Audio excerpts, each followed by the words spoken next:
called me last night or this morning and said, buddy, I need you to do me a favor. Can you imagine the thrill of having Lin-Manuel owe you a favor? I immediately said, whatever. And they told me what this is, and I was so excited to be here because, as he mentioned, Crystal is one of my oldest friends. He literally made my film career happen. He is extremely special to me. And one of the things that Lin-Manuel has always told me when we met was that he would say, when I was a kid, which is something you just love to hear from someone, that he would be glued to the Oscars, and he would memorize all the medleys that Billy and I and our writers would create for the Oscars. So what better way to bring Billy on tonight but than with It's So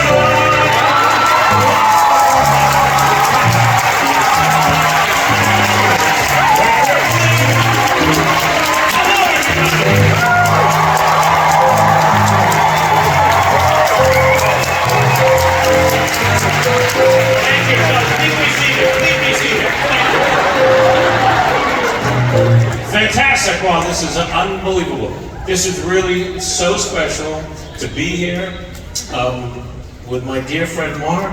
Lynn, if you're watching, I hope you're feeling better. We're going to have a great time without you. It's just, a thrill that after all of these years, that this movie still holds people's hearts and new people discover it.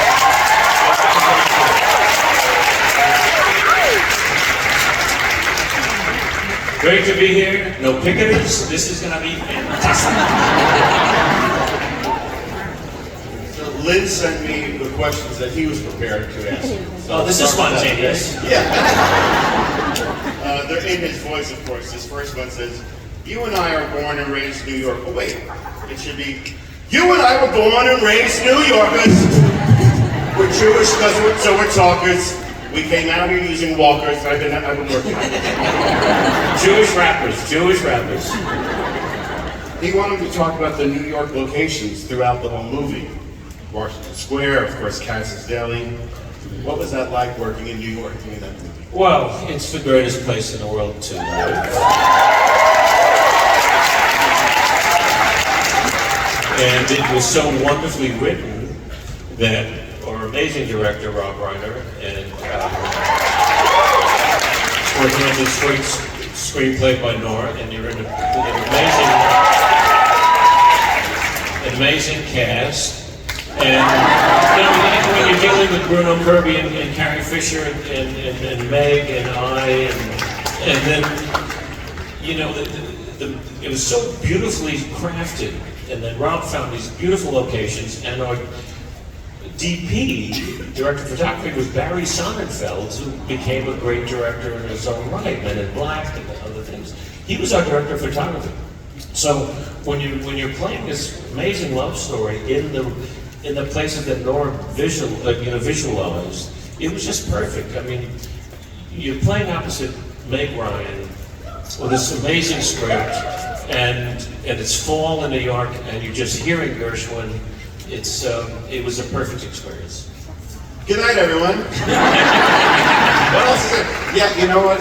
Because of the amazingness of the modern world, as I live upstate, and I live an hour and a half away, and so I got in the car today and I put the movie on my phone. I didn't watch it, but I listened to it, and it is as crisp and as fresh, and the script is so fantastic. It was just so much fun to listen to.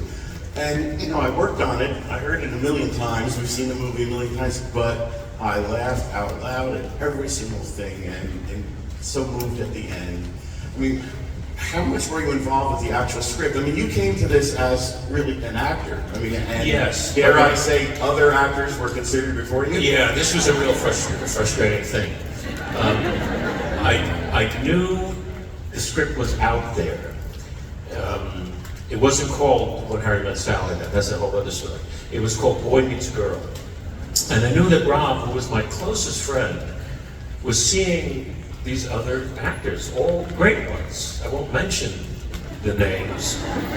Michael Keaton, Tom Hanks, Albert Brooks. And I'm going, hey, what, you know, I didn't even know what it was about, except knew that I was in the right age group, you know? And then finally, he called me and he said, buddy, you gotta do this movie. It's always been you. I had to see these people. I had to see them, and so it's a place to do. And I said, you know, fuck off. I don't want to. But then I got the script. It was called Boy Meets Girl. And when I read it, I thought I could bring a bunch of ideas to it. Because at that point, the script was, they were in a little bit of what they called a stall. They got it just so far, and it wasn't over the line. And I came to it with all different kinds of ideas that ended up in the movie, which I was thrilled about. The thing at Giant Stadium with the wave, and we worked on the sharper image together with the sun, chicks and ducks, and I had a bunch of ideas for it, and then I was cast in the film, and then we were now looking for Sally. And this will sound like a 40s movie, you know? And then she walked in. And she came to, I remember, Rob's office, and there were some really wonderful actresses. And there was just something about us together that clicked. He had this big table right in the middle of the office, and everyone would sit. She sat on the floor. And so I sat down on the floor next to her. We just sort of looked at each other and giggled, and Rob won. And so much of that movie, when you talk about it being crisp, Rob was a great rehearser, which I love to do. That's where you find things. That's so much happened in the rehearsal period that ended up in the film, and the pace. Rob directs like a musician. He hears what we've called the notes of the comedy, and if you look at it, every punchline is just the right way, it's the right tone, it's the right emphasis, and that really, he orchestrates that kind of thing. I would have to say one of the more overlooked scenes in the movie for its craft is the phone call. Between the four of you? Between the four of us. Oh my God. And we were shot that on a soundstage, and we were all in different parts of the soundstage in our different sets. I was back in some little restaurant, and Meg was at home, and Bruno and Carrie were in their bed, and we did like 56 takes till we went, that's the one. And you know what? It was the first one. Did you have something in your ear? You could hear each other? Yeah, you could hear. We could all hear each other. The phones were all. Because the timing is unbelievable. Yeah, it's amazing. But you know what was stopped some of the takes? There were birds in the soundstage, and the sound man would come. Why am I hearing? I'm hearing birds, and it was like these old pigeons who had been there for every movie. And just, I saw Jimmy Stewart. Jimmy Stewart. I shit on his head once. And that was causing the problems. It was so much fun. It was so much fun. But so much that's when it's great, when you can combine like the rehearsal mentality of theater and incorporate that into a film, and so many great things happen, like the Cat's Deli scene happened that way. Well, you want to talk about that? I thought we're so far away from everybody. Should we move down? Yeah. Should we sit on the floor? In this way, I'm taller. So we're in the office, and Nora's there with Rob, and Nora brings up the fact that women, maybe Rob, we should do a scene about women faking an orgasm during sex. And he got offended. Well, I'd never fake one with me, which ends up in the script. And then Meg says, I should fake an orgasm. And I went, now? And I said, yeah, like in a public place, like in a deli, a restaurant, something like that. And she goes, yeah, and then we're laughing, and she goes, yeah, I'll do it best I can. And then I said, and then we'll cut to a woman, an older woman, and she'll say, I'll have what she's having. And that's how that ended up being in the movie. And I'm very proud of that. which is now on AFI's list of frankly, my dear, I don't give a damn. It's in there, and then I'll have what she's having. So it makes me feel good. And it was Rob's mother. It was Rob's mom who says, okay. So now we're going to shoot the scene, and we're at Katz's Deli, and Meg comes to my trailer early, and she was very upset. I don't know if I can do this. I can't do this. I don't know. I'm like, I'm wearing it. There's got to be people and only strangers. It's okay. That's right. It's going to be really funny. It'll be great. She's actually wearing my sweater in the scene. Yeah. People, wow. It's not a big deal. But it's interesting. So now there's all the extras. You've seen the scene. So all of these extras are there, and Meg walks in, and then Rob says the cameras are in position, and Rob said, let's rehearse one. So she has the first orgasm. And it's like, we're married 12 years. It's like, it's okay. It's not what he wants for the... No, a little bit big. Another one, still tepid. Not good. So Rob said, let me show you what I want. And Rob's a big guy. So Meg steps out, he sits down opposite me.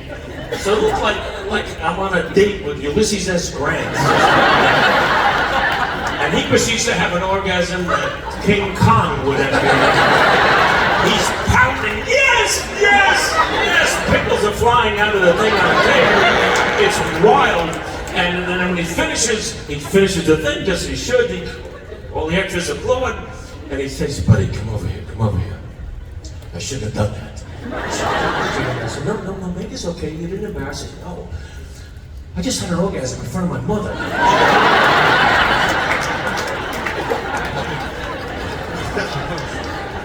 Part of the craft that you talk about with Rob and the timing is, while not watching it today, but sort of the use of the cutaways to the people in the deli, the little by little, people noticing until it's the total of those. Yeah. Well, Harry's the pivot. Harry's the pivot because he's right opposite her. And then sometimes I would blow a take just to hear it again.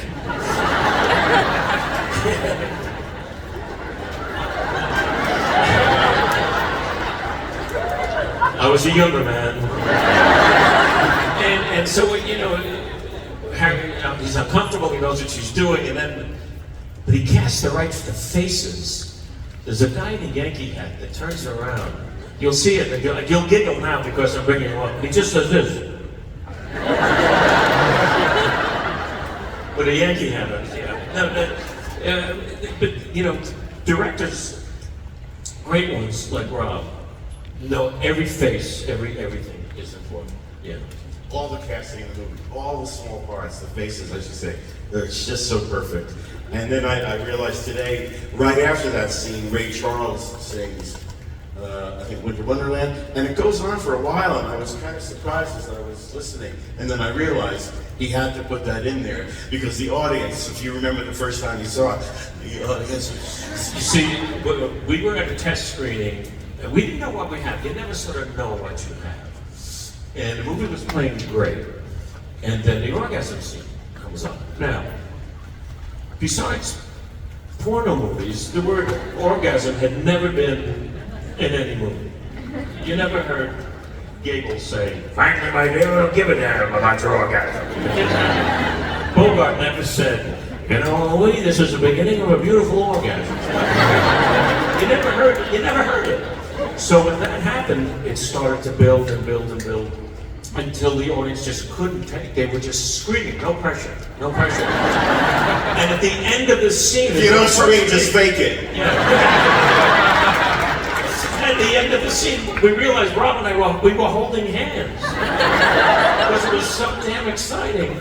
And he had to put in Sleigh Bells Ring. Yeah, Ray Charles after that, yeah. So that's you never know with these things. And now here it is almost 30-something years later. We're still talking about it, and it still feels real. Because people fall in love. And that's why it's an evergreen, it's great. And we just accepted into the National Film Registry.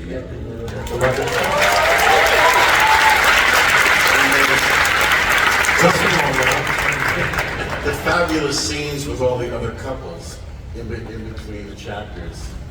So wonderful. That, the older couples, Rob got the idea for it. One of the executives at Castle Rock, Alan Horn, who later became heads of a lot of studios, and still at Disney. His father told Rob this story, which is the opening story in the film of these couples. And Rob said, "I'm going to use that story." And then he said, "I'll use these other people." And I think they're a lovely little palate cleanser for it. It makes it, they're all different. They've all been together for a long time, and it's quite a beautiful approach to the film. Should we talk about the music in the movie?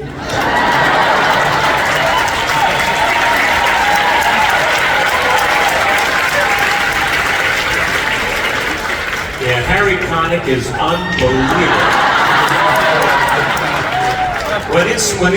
So here's our history, which I'm so proud of. I met Mark when I was on Saturday Night Live in 1984-85. There are older people in the audience. And Mark did special material for SNL. We did a lot of pieces together. They were a lot of fun. And he had a great sense of humor. We got to be friendly. And then after that year, when people were saying you look marvelous, we went on tour, and I brought Mark with me, and we did musical improvisations on stage, and he underscored some of the more delicate pieces I was doing. And then Rob was coming to see me at the Westbury Music Fair. And he was saying, the movie's looking great, but I want to put all these old-time love songs throughout the movie. And I said, I got the guy. I said, he's Ranger. He'll know every song. He knows the B-side of love songs. He knows the perfume Ella Fitzgerald wore.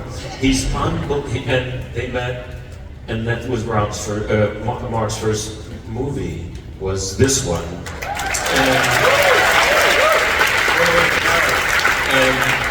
And then a guy named Bobby Colombi, who used to be the drummer for Blood, Sweat, and Tears, Bobby's called Mark, said, I got the new Sinatra. He's this 22-year-old kid. I think he's 21. 21, Harry Connick Jr. He's from New Orleans. Plays amazing piano. He plays like Monk, and he sings like Sinatra. So then that was. So let me pick up from there. So Rob sent me up to, Harry had a gig up in Seattle, and he wasn't famous at all. He was getting a buzz about him, but it was just him and his trio. Sent me up to Seattle to meet. And meanwhile, I was only 28, so I thought I was the whiz kid at the piano, But then there's Harry, this incredible talent. So he came, we talked a little, and then he came down to LA. And our first session was on a Friday. And I worked out with Rob what all the songs would be, and what key they would be in, and what tempo they would be in, because it's got to all flow a certain way. And so I presented this all to Harry at the session, and he was like, man, don't tell me how to play. Man, don't tell me what tempo. And the clock is ticking, and me and Rob were like, so we recorded on Friday, but there was kind of friction between Harry and I, and that was not great. Cut to Monday. I had always listened to Frank Sinatra albums, and I wanted to be Nelson Riddle and do those kind of classic orchestrations, but I never had the chance to, nor did I have my own Frank Sinatra. Well, the scene that we were doing on Monday was with the whole orchestra, and this is why Rob and I were nervous on Friday, because it was one thing with just the trio to go back and forth, but with an orchestra, you prepare, and it's got to be recorded right away. You can't really futz around with it so much. So we were a little scared about that. So it was the first New Year's Eve scene, and that was the song that got me the job when I suggested to Rob I could write a book, because the last lyric is, then the world discovers as my book ends, how to make two lovers of friends. And you and Meg look at each other and start to do a hesitant kiss. So I get up on the conductor's stand, and I'm about to hear this orchestration like I've never had a chance to write. And Harry's in the booth behind me. He's in a glass booth back there. and I'm conducting, and Harry starts singing, "If they ask me," and like Harry Connick Jr. And I turned around, still conducting. And we looked at each other, and it was a love affair from that moment. And the album went platinum. Then we were so lucky that for some reason in the deals that they made of the music that's in the movie, Ella Fitzgerald, Louis Armstrong, Ray Charles, luckily for Harry and I, they didn't have the rights to use it on a soundtrack album. So Bobby Columbia from Columbia, Bobby Columbia from Columbia, he said to Harry, "If you guys want to go off and make a record, we'll give you a couple of bucks. And make a record and we'll call it like Music Inspired by Harry Met Sally."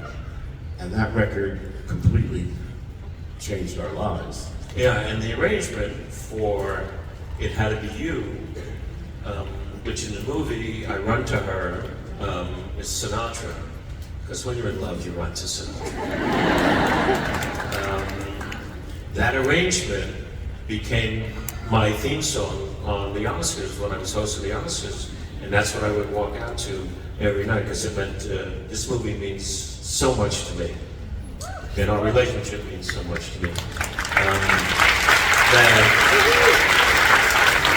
whenever I would go walk out there, it felt like, you know, a little bit of Harry was walking out with me at the same time. So it was great. I always want to tell one other story, but when Billy was talking about when I played for him on tour, I've told you this, I think you didn't maybe even think I was serious. He changed my life one night. The first time I played for him in Atlantic City, my mother used to always say, "Mark, have a banana, eat a banana." The banana thing kills me. Say, I mean, truly, like, you don't hate your mother, but whatever that feeling is, close to it, I had for many, many years. So Billy's on stage and he starts imitating his aunt, and he says, "I buy fruit and nobody eats." And the audience exploded in laughter, and I swear to you, the molecules in my body changed. I was like, "Oh, everyone, oh, I wasn't so, I completely changed my relationship with my mother." So always, we say thank you for that. What was it like when you were filming that scene running and knowing, oh my God, I'm filming a scene running in a rom-com, that classic? Well, I started in the Village, and I ended up in LA, where we run, Forrest, run. But when you're running to Meg Ryan, you keep running. It was several different places, and it was a great night. But then we shot a New Year's Eve ending here, and something about it didn't work. So then we were out in Los Angeles, and Rob said, "I want to reshoot the ending." And he said, "I just know what's missing." And so I wrote most of that, the last speech. I love, that you get a little crinkle in your nose, etc. And I improvised some of it, and what you'll see in the movie is the first take. And but that was what, working with the director who understands you and what you can bring to it, and give you room, then that's the best that you could hope for. And just on an inside thing, Rob and I, at that time in our lives, we were Harry and Sally. No, it's true. He was going through a painful divorce, and he would call me up constantly. He would be always on the phone as I would try to talk him down. And those scenes where they're in separate beds together and they're watching Casablanca, that was us. And there's lines that we would say. He says, "I think I must have my head. It's a tumor." I said, "Yeah, there's these 24-hour tumors. They're going around."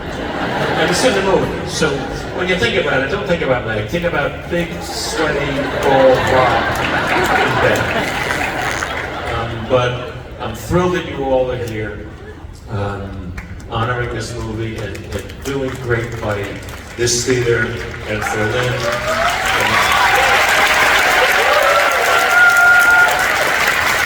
So keep running this movie, tell your kids about it. There's something about this film that just keeps growing and growing, and I tell you, for all of us, it's a thrill to be part of something that means something to people. And I just want to say, if you're feeling sad and lonely, there's a service I can render. Call the one who loves you only. I can be so warm and tender. Call me. Don't be afraid to just call me. Maybe it's late to just phone walk. Call me and I'll be around. Good night, everybody.